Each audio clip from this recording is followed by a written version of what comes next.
So here's a question. Could a tourist tax work for Cornwall? Well, concerns are being raised in the county about the prospect of one after the Prime Minister said he wants to give the council the power to introduce the levy as a way of raising extra money. Well, supporters say it could raise millions of pounds to reinvest into public services. The industry are concerned it could put holidaymakers off and harm the local economy. Our tourism correspondent Kirk England is in Newquay. Well, it's the time of year when people flock to places like this. But could we see visitors being asked to pay what's been dubbed a tourist tax? Now, they've been introduced in other places. Manchester has a city visitor charge. Edinburgh has something similar too. But big questions still from some here in the southwest. Could a tourist tax put people off visiting? And how would the money be spent if one were introduced? Here's Seb Noble. Enjoying the Cornish coast in summer. But would these visitors be as likely to stay if they had to pay a tourist tax? I'd be fine with it because I think a lot of European countries are introducing them in bigger cities. So if it means it's going into the local economy, then fine, yeah. Padstow's overwhelmed with visitors, isn't it? And so it secures the income. I think it's probably necessary, but it's a bit of a nuisance. Simple as that, really, isn't it?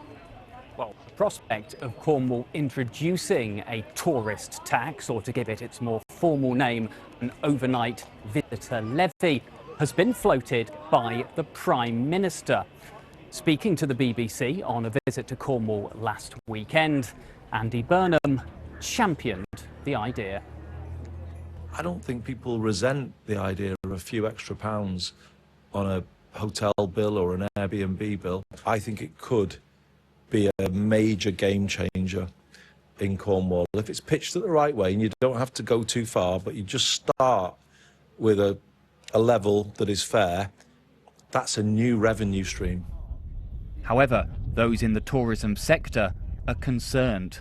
I think it's going to be hugely detrimental, and I actually think one of the risks is we will scare people away from holidaying in Cornwall based on price and based on costs and based on the lack of welcome you get when there's a holiday tax and what that actually tells people about coming here. A tourist tax could form part of a so-called devolution deal for Cornwall. That's where money and powers are transferred from Westminster to local areas, with Cornwall Council having the right to introduce the levy. That power comes out, we need to have a serious conversation to decide what to do with it. But the power should always be there in our back pocket, whether we choose not to use it now. Future council may decide that it's the right thing to do. To completely cut yourself off from that, I just don't think is a wise move. I think we need to be really careful to balance that you don't strangle tourism, that you just make sure that you can benefit from the tourists coming that help sustain the place. Because we all want to enjoy Cornwall, but those that are coming to visit aren't paying towards those services currently. So we need to have that serious conversation.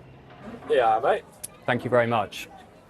Well, this is a call Cornwall Council could soon be confronting on a divisive issue, as it weighs up the reality of a tourist tax and just how palatable it would be. Seb Noble, BBC Spotlight, Padstow.